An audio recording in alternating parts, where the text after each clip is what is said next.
Review copies provided by NIS America.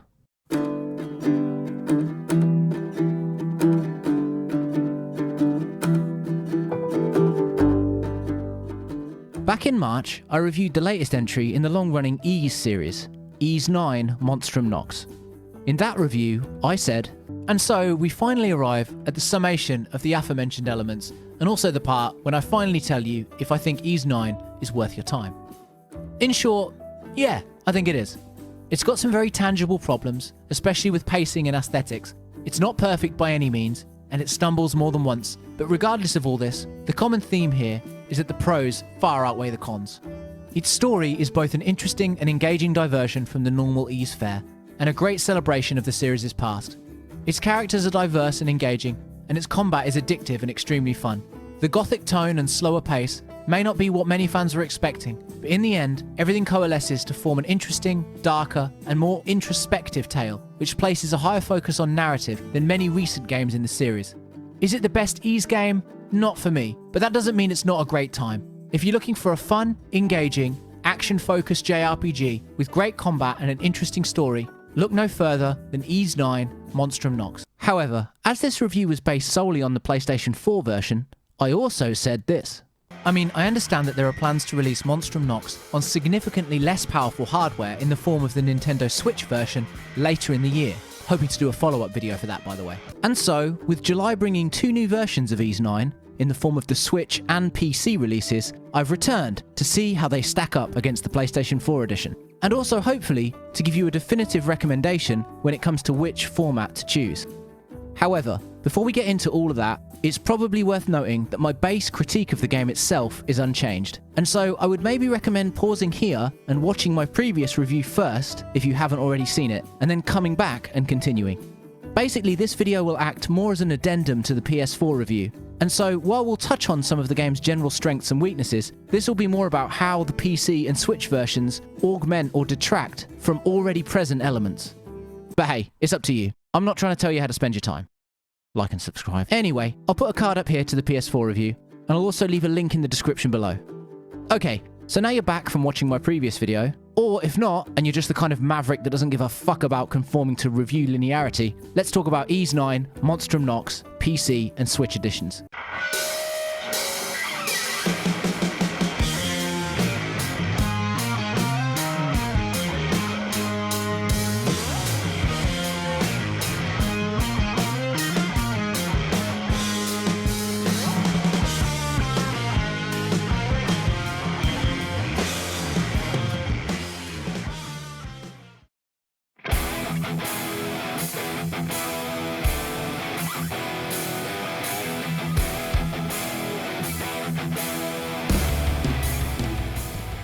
So, as previously indicated, this is still Ys 9. The game still has an intriguing story with occasionally weird pacing, a slow start, great combat, and mediocre presentation. It's still simultaneously a great entry in the series, and yet not the strongest, ultimately feeling weaker than its immediate predecessor. The question is, how are these strengths and weaknesses affected by two versions of the game running on vastly different hardware? So right from the off, the PC version makes a good impression, especially when it comes to tailoring the experience. While not the most granular in this area, it has a bunch of new graphics and performance options, including increasing the resolution and frame rate up to 4K and 240 frames per second respectively if you have the hardware. There's also options for shadow quality, draw distance, LOD, and various other elements. However, having said this, it seems like the results when changing these options can be varied and interesting. First of all, the resolution, texture, and FPS options all work great, and serve to only enhance some of the most positive qualities of Ys 9, especially when it comes to combat. While I did notice some weird stuttering here and there, mainly in cutscenes, this happens infrequently enough that you'll often barely notice. Movement and combat are silky smooth, and while still a little antiquated, the art style has never looked as good as it does here. Moreover, I found no tech issues, crashes, or bugs with this version. All of this serves to create the most frictionless way to experience the latest entry in the long-running series. In short, the PC version is the best looking and best running version of Monstrum Nox available. However, having said all of this, there are one or two issues we should discuss. Essentially, several of the aforementioned visual options seem to make little to no difference regardless of the chosen setting. A good example of this is the new draw distance setting. In the PS4 version, draw distance was an issue that could often pull you out of the experience. It essentially seemed to have pop-in way closer than you'd expect for a game running on this hardware. So when I saw this option in the menu for the PC version, I was elated and thought maybe this will be vastly improved. However, to put it bluntly, it seems pretty much identical to all other versions, even when maxed out. In fact, it's even pretty much identical to the Switch version, which, as we'll see in the next section of this video, is by far the worst performing edition of Ys 9. This is disappointing and confusing, and raises the question of what such options actually do, if they're having no clear impact on the visuals or performance.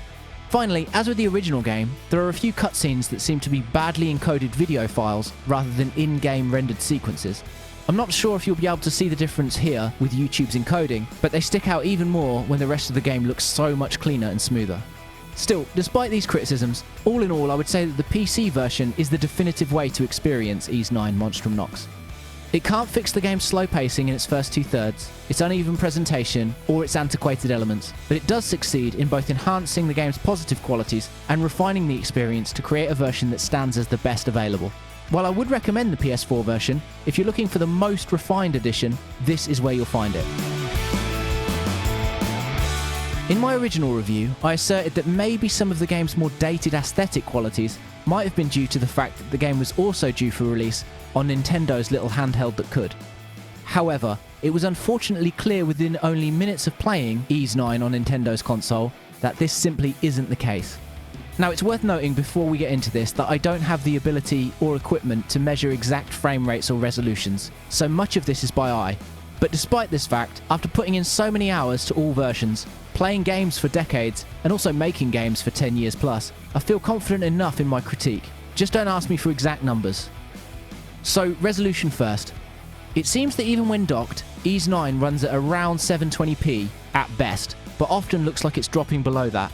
This unfortunately gives everything a muddy and dithering quality, and serves to only make the already low quality textures look even worse.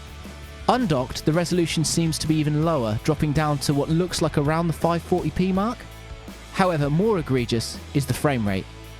It was obvious before the game even released that this version would be targeting 30 FPS, a fact that I have absolutely no issue with.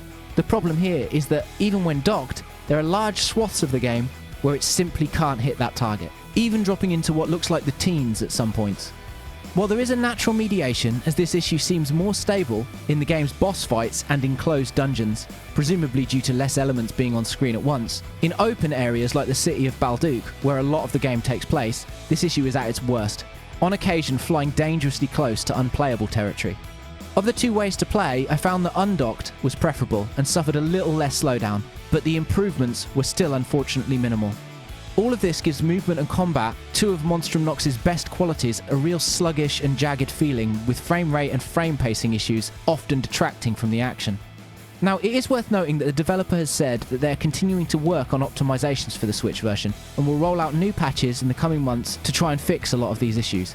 As it stands now though, I can't really recommend this version of the game, especially over the others available. While it can still be fun to play portably, in its current state, all it provides is the worst version of Monstrum Nox available right now. When all is said and done, what we have here is two new versions of a solid game. One that enhances the experience in almost every way, and one that does the opposite, in many ways marring the experience, and making it feel like a worse game than it is.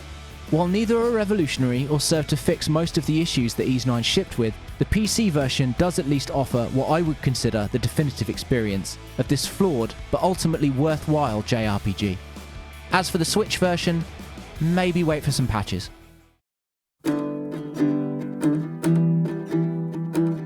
Hi guys, hope you enjoyed today's video. If you did, please like, share and subscribe. I know it sounds corny, but it all helps. Also, feel free to leave a comment below saying what you think of Ys 9, or maybe what you think of each version. Thanks again. Stay safe out there.